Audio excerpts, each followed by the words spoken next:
Selamat pagi, Assalamualaikum warahmatullahi wabarakatuh. Motor lewat juga. Berjumpa kembali dengan Budi Raharjo di Padepokan Budi Raharjo. Kita mulai dengan ngopi dulu. Bismillahirrahmanirrahim. Kopi kita pagi ini adalah kopi Ulung Wae, kopi Arabica Pocoranaka dari Ulung Wae. Pocoranaka itu ternyata saya search tadi ya, cek di internet, dia adalah sebuah daerah di Nusa Tenggara Timur.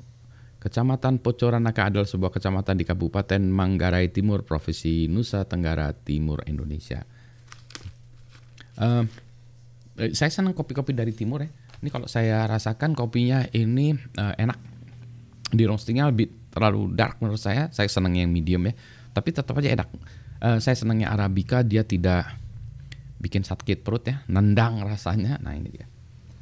Baik ya, sambil kita ngopi, sambil kita diskusi.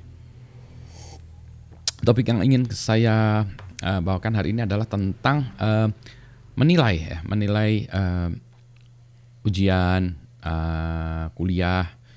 Nah ini gini, saya dosen di ITB, dosen di berbagai tempat. Di ITB, di STAY, di SBM, di ngajar MBA CCE-nya. Kemudian juga di tempat lain saya nggak ngajar kecuali satu tempat lagi di Presiden University. Kebetulan yang itu dari remote, dari dulu udah daring terus ya. Jadi karena daring saya berani ngajar di sana ya. Karena itu daerah industri. Jadi ini ceritanya agak sedikit beda kenapa saya ngajar di sana, ngajar digital literasi di sana. Oke. Anyway, nah balik lagi. Kalau saya ngajar di kampus dan juga memberi penilaian, cara saya menilai agak aneh ya. Jadi saya menilai itu tidak langsung. Maksudnya tidak langsung tuh begini. Jadi saya menilai mahasiswa, umumnya saya minta kalau kuliah-kuliah yang terkait dengan S2, saya minta mereka membuat makalah. Ya. Membuat makalah, kemudian makalah itu saya nilai tentu saja. Nah, kalau makalahnya sudah bagus sekali. Ini saya kasih nilai A, selesai, sudah. Yang bersangkutan, mahasiswanya dapat A, selesai. Kalau makalahnya jelek, nah ini jelek ada macam-macam nih. Ada yang jelek banget, ada yang jelek, ada beberapa yang harus diperbaiki gitu ya. Nah untuk yang seperti itu, saya beli nilai T, atau incomplete, atau belum selesai. Nah belum selesai. Kemudian nanti saya berikan waktu mahasiswa untuk memperbaikinya. Dan kalau diperbaikinya bagus, dia bisa jadi A. Kalau dia perbaikinya masih jelek, lama, udah mepet-mepet segala macam, ya mungkin dapat B lah gitu ya. Tapi lebih banyak potensinya itu dapat A. Dan kebanyakan memang diperbaiki sehingga menjadi A. Yang tadinya masih nilainya masih belum jelas jadi A.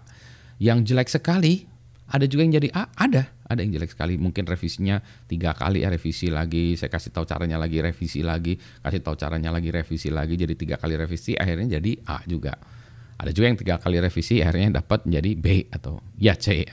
Atau ada juga yang tidak revisi dan kemudian nilainya menjadi tidak lulus, kan tidak direvisi.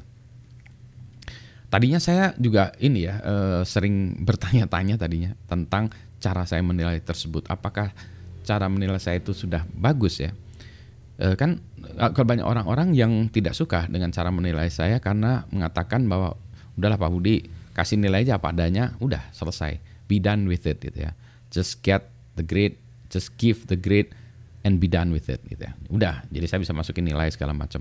Nah, tidak, saya memberikan kesempatan sehingga seringkali saya terlambat memasukkan nilai terakhir karena tadi ya, ada yang udah dapat A udah, tapi yang belum saya masih kasih nilai T, jadi masih bisa menunggu. Jadi saya sering dimarahin kenapa ini sampai menunggu detik terakhir, karena mahasiswanya masuk ini detik terakhir ya.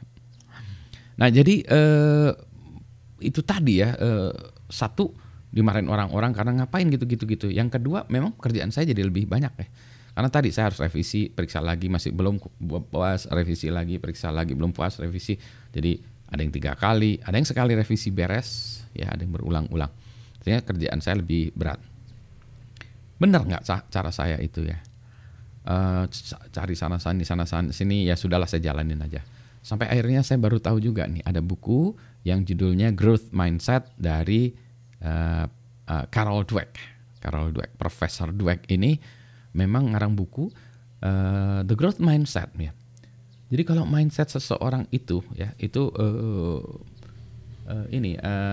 seringkali, nah ini yang terkait dengan saya aja ya, yang terkait dengan saya poinnya adalah begini, seringkali anak-anak itu diberikan nilai apa adanya atau dia dikasih pujian ya, wah pintar, wah ini segala macam, hasil akhirnya salah katanya. Yang benar harusnya memberikan pujian terhadap prosesnya, kerja keras yang sudah dilakukannya untuk mencapai nilai tersebut.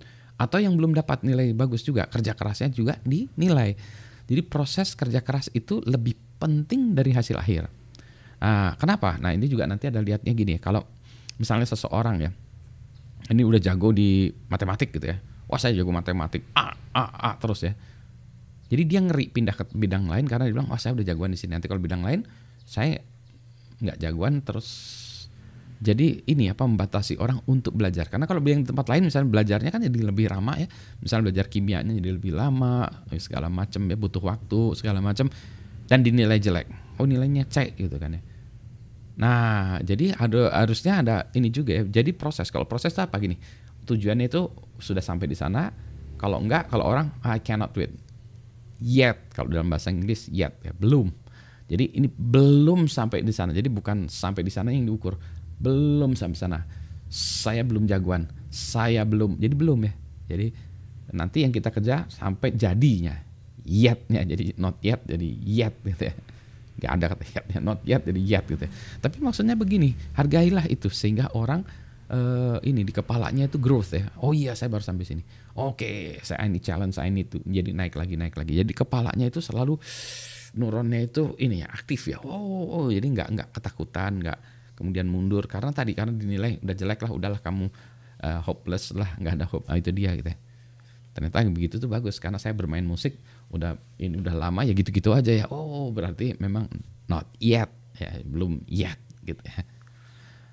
Jadi dengan kata lain, cara saya menilai itu sebetulnya nggak salah.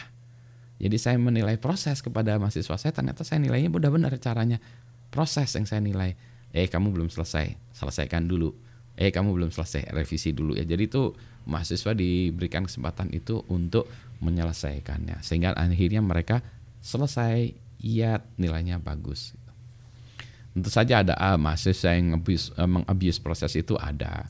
Tapi tidak banyak ya, tidak banyak. Jadi kita kenapa takut dengan yang 1-2 dibandingkan 1000 mahasiswa itu yang menikmati benernya atau menikmati nyamannya proses itu gitu ya. Jadi itu ternyata. Jadi saya berarti udah benar ya. Jadi ini. Nah itu juga terkait dengan ini. Saya tuh kalau mengerjakan sesuatu tuh jreng dulu tanpa tahu teorinya. Gut feelingnya, ini kayaknya gut feelingnya benar ya. Udah dijreng aja ngerjainnya. Baru nanti cari teorinya. Dan umumnya ternyata ada teori. Oh benar. Atau jangan-jangan saya mencari teori yang membenarkan. Jadi saya cari pembenaran, bukan cari kebenaran, tapi cari pembenaran yang membenarkan teori atau membenarkan cara yang saya lakukan. Cari teori-teori pembenaran yang saya lakukan. Nggak tahu ya gimana menurut Anda. Rasanya sih kalau saya melihat ini ya yang apa yang dijelaskan oleh Profesor Dweck itu masuk akal sekali itu. Jadi gut feeling saya ternyata tidak salah dan didukung dengan penelitian yang bagus. Silahkan baca bukunya. Juga kalau mau malas baca bukunya, lihat dulu lah ini ya presentasinya Ibu Carol Dweck ini ya, Profesor Dweck ini ya. Mari kita tutup dulu dengan ngopi lagi. Ini kopi pertama pagi ini, nanti nggak tahu kopinya ada berapa hari ini. Nikmati dulu. Habis, bis. Selamat pagi, assalamualaikum warahmatullahi wabarakatuh. Jadi kalau nanti di kelas saya jangan kaget kalau mendapat nilai teh.